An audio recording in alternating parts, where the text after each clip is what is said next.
মৃত্যু মিছিল যেন থেমে নেই উদয়পুর রেলপথে। কয়েক মাস পরপরই ঘটছে এই ধরনের মৃত্যুর ঘটনা। বুধবার সকালে ফের রেলে কাটা পড়ে মৃত্যু হলো অজ্ঞাত মহিলার। ঘটনা উদয়পুর বৈষ্ণবীচর এলাকায়।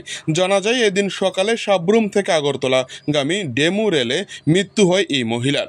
জানা যায় যাত্রীবাহী রেল গাড়িটির নিচে এই ঘটনা ঘটে যাওয়ার ফলে পরবর্তী সময় রেলগাড়ির চালক বিশ্রামগঞ্জ জিআরপিতে গোটা বিষয়টি জানিয়ে দেয়। পরে জিআরপি থেকে উদয়পুর রেল স্টেশনে জিআরপি আধিকারিককে জানানোর পর দ্রুত বৈষ্ণবীচর এলাকায় ছুটে যায় রেলের জিআরপি পুলিশ। পরবর্তী সময় খবর দেওয়া হয় কাকরাবন থানায়।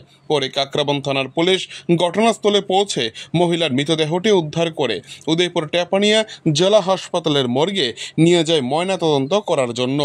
পুলিশ ধারণা করছে মহিলার বয়স আনুমানিক 30 থেকে 32 বছর হবে। সংবাদ লেখা পর্যন্ত মৃত মহিলার কোনো ধরনের পরিচয় জানা যায়নি।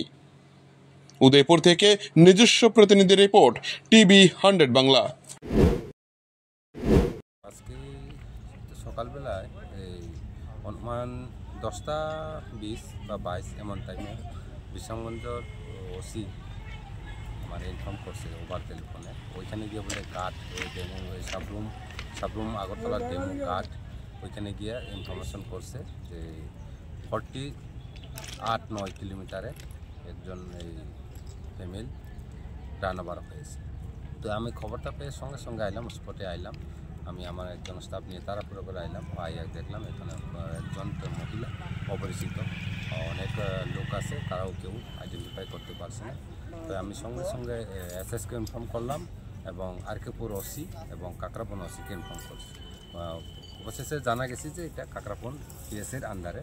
কাকরাপন পিএস থেকে আস্তে আস্তে স্টাফ ওনারাই ডিউটি চেষ্টা করবে। ট্রেনটা কোন দিক থেকে কোন দিকে যাচ্ছিল? সাবরুম থেকে আগরতলা ডেমো ট্রেন।